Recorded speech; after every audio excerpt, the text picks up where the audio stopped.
우리 캄캄하지만 옆에 있는 분들 서로 격려들 한번 하십니다. 모든 것이 하나님의 은혜입니다. 예, 저도 안 보입니다. 안 보여도 예, 그게 좋아요. 오늘은 좀 조용하게 주님이 얼마나 우리를 사랑하시는지를 오늘은 이렇게 기도드리면서 찬송하면서 또 말씀 가운데서 이렇게 다시 한번 새기고 가는 날입니다. 세상 사람들은 지구가 점점 병들어가고 있다고 아우성들을 치고 있습니다. 오늘도 신문을 이렇게 펴봤더니 그 내용들이 있습니다. 그저께 얼마 전에 브뤼셀에서 그 살기 좋다는 유럽의 나라에서 한번 터졌잖아요, 테러가. 그래서 이제 쭉 나열을 했더라고요. 지난 2월 28일하고 29일에는 이라크에서 자살 테러로 한 100명 가까이가 죽었고, 또 파키스탄에서 17명, 터키 앙카라에서 34명, 아프리카의 코트 디부아르에서 16명, 나이지리아에서 24명, 또 터키 이스탄불에서 또 죽고, 2014년 테러로 죽은 사람이 32,685명, 아마 더 될 거예요. 그런데 이거는 2013년보다 80% 이상이 늘었다고 그럽니다. 지금 세상은 이렇게 얼마나 살아가는 게 불안한지 모릅니다. 그런데 그러시는 분들은 테러만 얘기를 하고 있지 않습니다. 그것보다도 훨씬 더 심각한 것이 우리가 지금 깨닫지를 못하고 있는데, 환경, 대기, 수질, 토양 오염 이런 것들이라고 그럽니다. 그것으로 죽는 사람이 테러로 죽는 사람보다도 한 420배나 더 많다고 그럽니다. 그러면서 경제도 이야기를 하고 있습니다. 지금 사람들 꾹 누르고 있는 이 경제 문제가 얼마나 사람 알게 모르게 지금 험악한 곳으로 몰고 가고 있는지 모른다고. 잘 사는 사람 못 사는 사람 차이가 너무 많이 나고, 이제는 한치 앞을 내다볼 수 없는 것을 살아간다고. 이 세상 사람들이 우리 사는 것을 자기들 나름대로 판단해서 그렇게 글을 썼습니다. 살아계신 성도님들 요한계시록을 보면 그렇게 몰려가게 되어 있습니다. 주님 오시기 전에. 그런데 우리에게는 오늘 성경 말씀 주신 대로 우리 성경 말씀 보시면 이렇게 되어 있습니다. 아들이 있는 자에게는 생명이 있고, 근데 여기 그냥 아들이 아니에요. 그 아들이 있는 자에게입니다. 그냥 아들이 아니라 그 아들이 있는 자에게는 생명이 있고, 하나님의 그 아들이 없는 자에게는 무엇이 없느니라? 생명이 없느니라. 그 아들이 누굽니까? 구약책을 매일 이렇게 열심히 봐가면 언젠가부턴가 누군가가 온다라고 자꾸 얘기하고 있습니다. 누군지는 확실히 모르지만 사람의 죄를, 인류의 죄를, 그리고 하나님의 큰 일을 할 누군가가 온다라고 자꾸 얘기하고 있고 예언하고 있습니다. 신약책을 딱 펼치면은 마태복음을 학자들이, 이 편성하는 분들이 제일 먼저 갖다 놨습니다. 마태복음이 신약 성경이 제일 먼저 쓰여진 거 아닙니다. 그런데도 마태복음을 제일 앞에 갖다 놨습니다. 마태복음 족보가 나오고 2장에 딱 들어가면 도망에서 박사들이 등장합니다. 그들이 뱉어내는 제일 첫 마디가 뭡니까? 누가 왔다는 겁니다. 유대인의 왕으로 나신 이가 어디 계시뇨? 우리가 동방에서 그의 별을 보고 경배하러 왔노라. 누가 왔답니다. 누가 왔답니다. 그래서 신약 성경책을 쭉 보면은 오신 그분이 계속 사역을 하고, 그분이 하늘나라 가시고 난 뒤에는 이 땅에 교회가 세워지고, 교회를 세워지는 곳곳마다 죽어가는 영혼들을 품고 이러더라고요. 그리고 신약 성경 제일 마지막 책 보면은 또 그분이 뭐라 그랬습니까? 다시 오신다고 했더라고요. 성경이 굉장히 많은 양이 그분이 오시기 전에 어떤 일이 있을지를 막 이렇게 기록을 했습니다. 그게 오늘 우리가 살아가면서 오늘 다 매일 주고받는 이야기 속에 그 들어 있습니다. 그럼에도 불구하고 우리가 그거 깨서 못 그러는데, 근데 그 아들이 누굽니까? 성도 여러분들, 누군가가 온다 그랬습니다. 근데 온다 그랬는 그 앞뒤 좌우로 막 살펴보면은 죄사함의 문제와 제일 먼저 등장한 게 뭡니까? 그분이 와서 뱀의 머리를 칠 거라고 그러잖아요. 그렇죠? 그러니까 그분이 하는 사역 때 이렇게 보면은 사탄의 권세를 물리고 엄부의 권세를 이기고 죄의 문제를 해결해 주는 그분입니다. 그분이 오셔서 사역을 다 하시고 마지막에 예루살렘으로 올라가셨잖아요.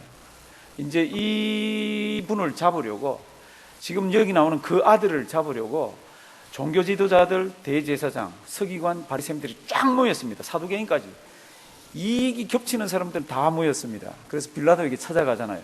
빌라도에게 찾아가서 뭐라 그럽니까? 이 사람 죽여달라 그럽니다. 그랬더니 너희 법대로 하라? 이렇게 얘기합니다. 그때 유대인들이 뭐라고 그러죠? 우리 법으로 하면은 사람을 죽일 권한이 없습니다. 우리에겐 사람을 죽일 권리가 없습니다.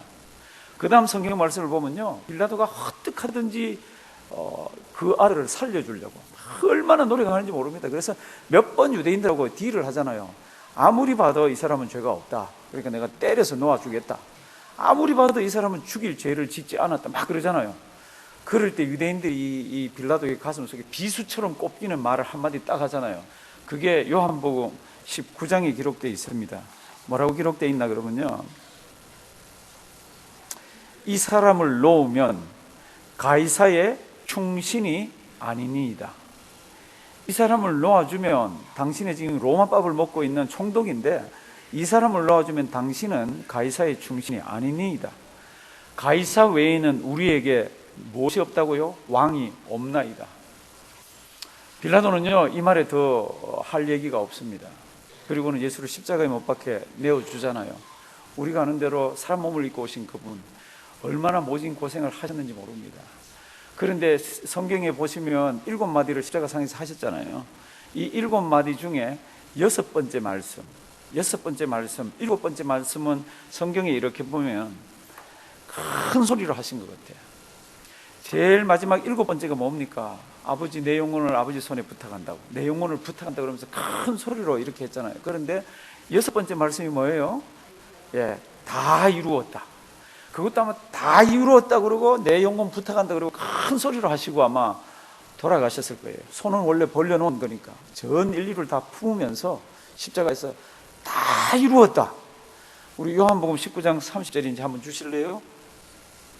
이렇게 되어 있습니다.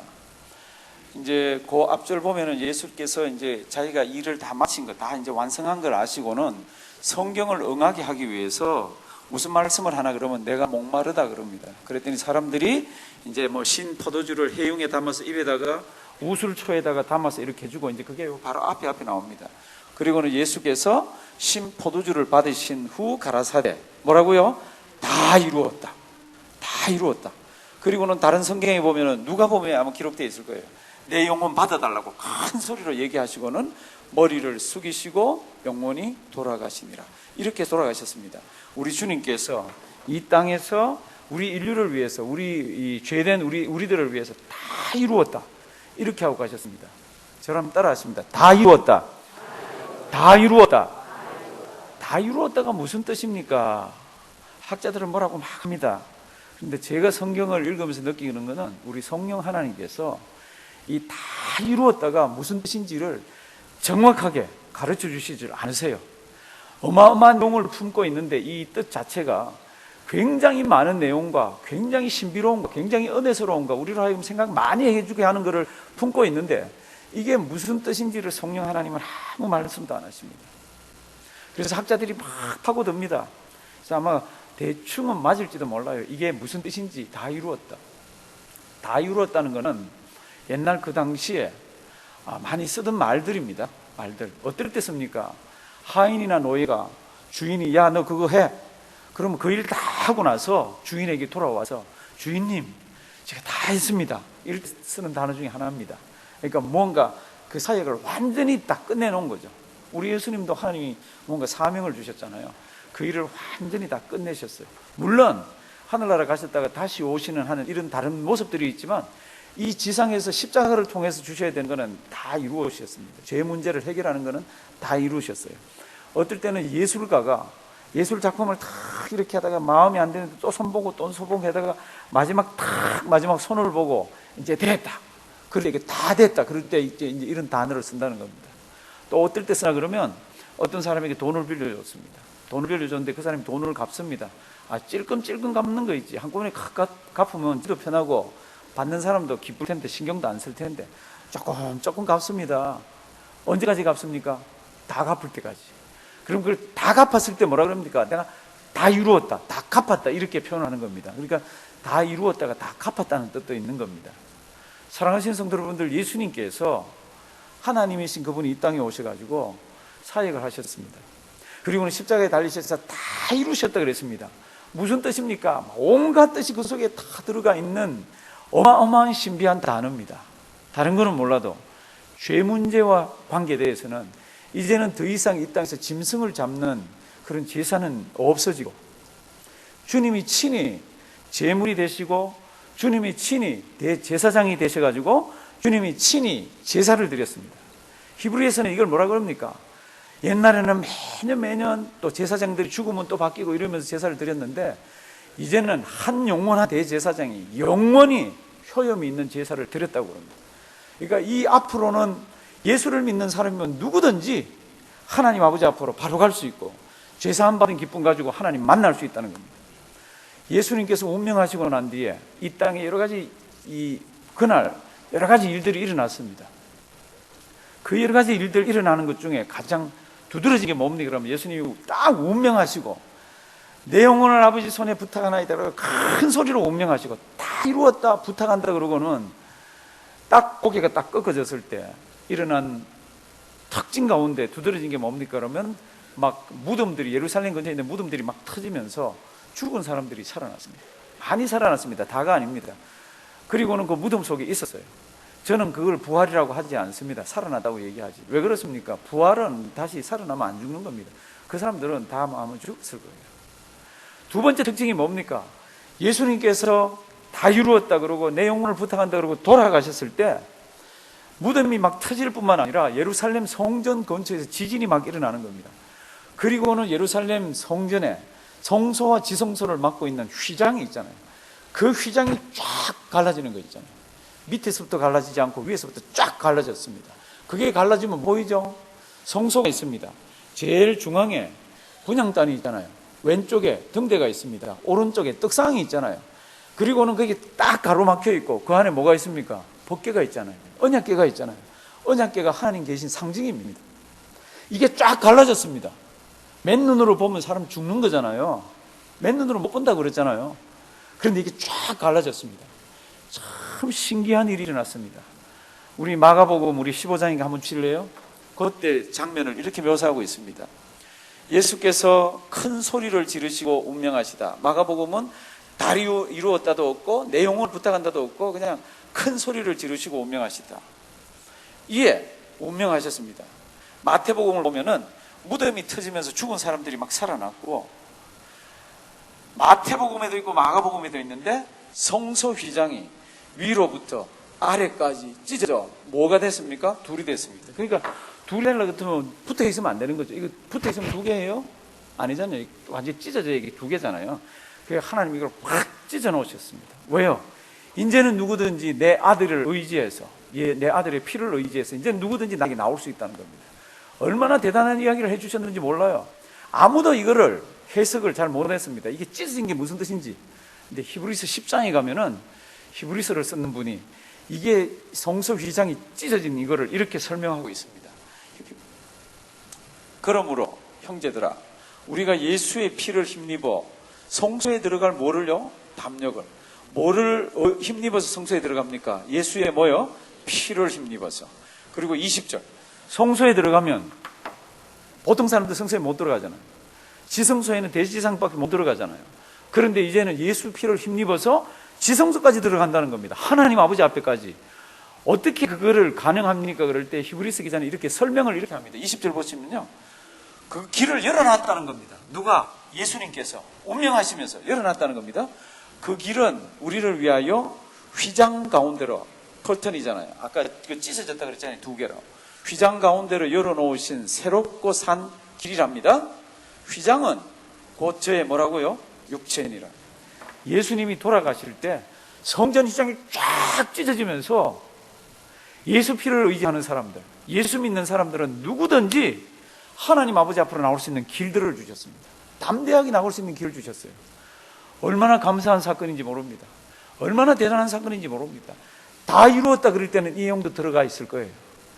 피조물들이, 더러운 존재들이, 죄 많은 사람들이, 영원하신 하나님, 거룩하신 하나님, 무한하신 하나님, 그 하나님 아버지 앞에 나갈 수 있는 길을 예수님께서 열어주셨습니다.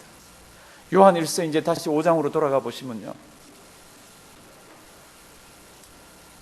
그 아들이 있는 자에게는, 그 피를 믿고 그 예수를 믿는 그 아들이 있는 자에게는 무엇이 있습니까? 생명이 있고, 아들이 없는 자에게는 무엇이 없느니라? 생명이 없느니라. 사랑하시는 성도 여러분들, 우리는 생명이 있는 자들입니다. 예수님 사건을 다 믿는 자들입니다. 이제 우리가 지금부터 시작을 하셔야 되잖아요. 생명이 없는 자들이 있습니다. 그 아들이 없는 자, 하나님의 그 아들이 가슴에 없는 자에게는 뭐가 생명이 없다라고 그럽니다. 사랑하시는 성도 여러분들, 이제 세상은 막 뒤엉켜서 소용돌이 치듯이 이제 막 돌아갈 거예요. 우리가 알건 모르건 막 그렇게 돌아가게 돼 있습니다. 그 속에서 가장 하기 힘든 게 뭡니까? 그러면 내가 내 믿음 지키는 겁니다. 내가 이 십자가 사건 지키는 게 이렇게 힘들어지는 시대가 곧 이제 코앞에 와 있습니다. 그러면 그때 죽어가는 사람들 구원하기가 얼마나 어렵습니까? 성도 여러분들, 우리가 기러기 날아가는 거 다 얘기들 합니다. 기러기가 V자를 그려가지고 막 기럭기럭 그러면서 날아간다고 막 그러잖아요. 제일 앞에 서는 기러기가 어떤 기러기 같아요? 제일 앞에 서는 기러기.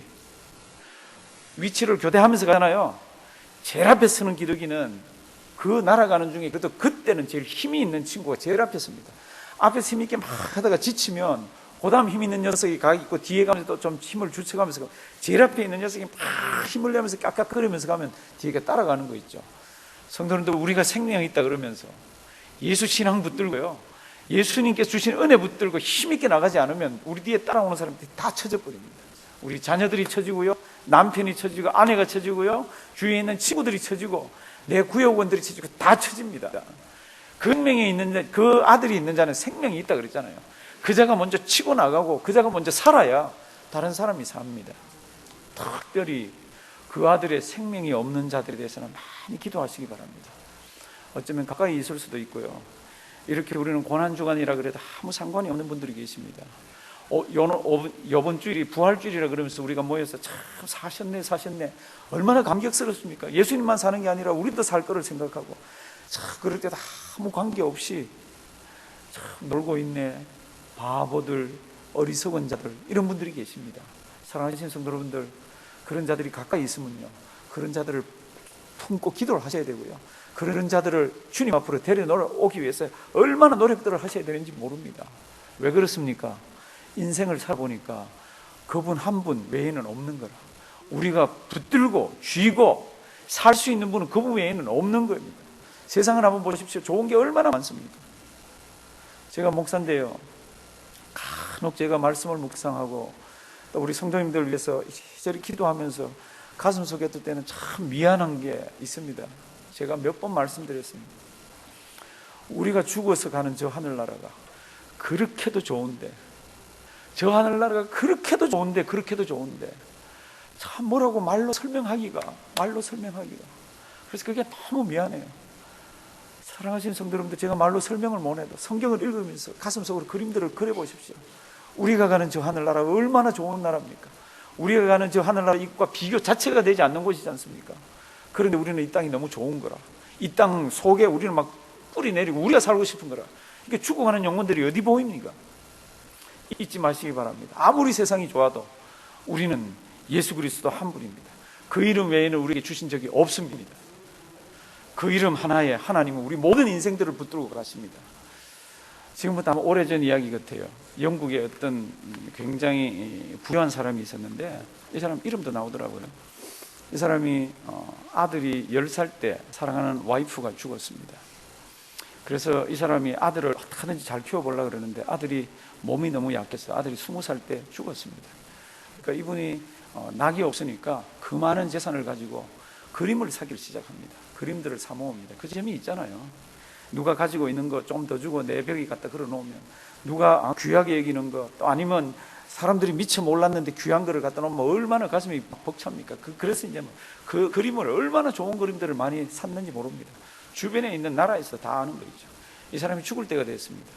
죽을 때가 됐는데 이제 하인을 부르고, 하인 변호사를 불러가지고 내가 죽고들랑 이 그림들을 전부 경매에다 붙이라고. 그래서 이제 경매 날짜가 됐습니다. 책을 보니까 경매 날짜가 전에 그림이 어떤 그림이 있는지를 일단 보여줬다고 그럽니다. 경매하는 날요, 사람들이 구름대같이 몰려온 거 있잖아요. 구름대같이 사람들이 몰려왔는데 그 위탁을 받은 경매업소에서 제일 먼저 그림 하나를 내놓고 이거부터 이제 경매를 시작하는 겁니다. 이 그림은 무명의 화가가 그린 자기 아들 살아있을 때 그림이에요. 솜씨도 형편없고 아무, 이렇게 보면 아무 그림으로서는 뭐가 없는 거예요. 경매를 합니다. 그러면서 샬라 뭐 그러면서 하는 거 있잖아요. 뭐 이렇게 손가락 하면서 하는데 아무도 안 사는 거 있잖아요. 아무도. 다 어디에 관심이 있습니까? 다 뒤에 명품에 막 큰 그림들에 다 관심이 가 있는 거 있잖아요. 아무도 사질 않습니다. 그때 저 뒤에서 누가 손을 하나 들고 내가 그 그림을 사겠습니다.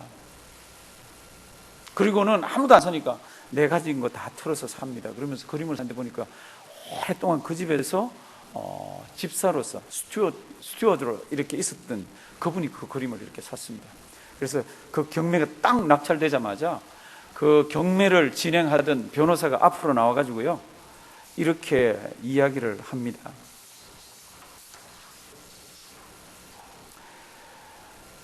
경매를 딱 중지시키고 이렇게 얘기합니다. 누구든지 내 아들의 그림을 사는 이가 모든 소장품을 가질 것입니다.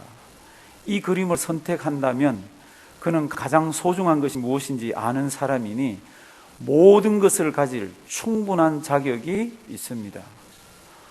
그 아들 그림 하나를 소중한 줄 여겼더니 그 죽은 사람이 다른 모든 그림도 그 사람은 가질 가치가 있다고. 이게 세상의 얘기예요. 근데 성경 보면은 하나님이 차원은 다른데 그렇게 세상을 주시고 그렇게 영원을 주시고 그렇게 하나님을 주시고 그렇게 모든 것들을 주시더라고요. 아들을 소유하는 자, 아들을 가진 자에게는 무엇이 있고 생명이 있고, 생명뿐만 아니라 하나님의 은혜와 모든 것들을 다 주시지 않습니까? 그 하나님의 그 아들이 없는 자에게는 생명이 없느니라. 사랑하시는 성도님들, 하나님이 우리하고 거래를 하시는데 아들을 가지고, 아들이 뭡니까? 아들의 피. 아들이 뭡니까? 십자가의 사건. 아들. 그 이름 외에는 주신 적이 없다고. 사랑하시는 성도 여러분들, 세상이 아무리 급하게 돌아가도 그 아들 잘 붙드시기 바랍니다. 그 아들 붙드는 것이 하나님을 다 붙드는 겁니다. 그 아들 붙들고 살다가 주님의 은혜 받고 그 아들 붙들고 살다가 죽을 때에 겁없이 죽음의 여당을 건너갈 수 있는 자들이 우리들입니다. 우리 예수님 우리 위해서 십자가에 돌아가셨습니다. 얼마나 고맙고 감사한지요. 하나님의 이거는 제가 신학을 했지만 말로, 성경을 읽지만 말로 설명할 수 없는 그 오묘한 진리가, 오묘한 넓이와 깊이가 그 속에 확 들어가 있는 거 있잖아요. 우리 사랑하시는 성도 여러분들, 오늘 밤에 기도하실 때, 또 내일 눈 떠서 또 부활주일 맞으실 때 하나님의 이 엄청난 은혜를 가슴에 다시 새기시고 하나님의 은혜 회복하는 우리가 되기를 주님의 이름으로 부탁드립니다. 하나님 감사합니다. 이렇게 좋은 것들이 많은 세상 살면서도 그래도 주님 앞에 나와서 주일이면 예배 드리게 하시고, 때가 되고 또 여러 가지 해야 될 일이 있으면 교회를 중심으로 일하게 하심을 감사드립니다. 이유가 하나밖에 없습니다. 예수 믿게 해준 것이 너무 고마워서, 그 은혜 때문에 우리가 주님 앞에서 아름답게 신앙생활들을 합니다. 이 시간에도 주님 우리 함께 하여 주셔서 처음 예수 믿을 때 그 기쁨과 그 감격과 그 뜨거움을 매일매일 새록새록 허락하여 주시옵소서. 그래서 세상에 지지 말게 하시고 내 성품에 지지 말게 하시고 주님 주시는 은혜 가지고 광야 같은 이 세상 즐겁고 아름답게 살다가 하나님 죽어서 저 하늘나라 가서 또 다른 새 찬송 부르며 하나님께 큰 영광 올려드리는 우리 되도록 인도하여 주시옵소서. 귀한 시간 주심을 감사드리옵고 예수님의 이름으로 기도드리옵나이다. 아멘.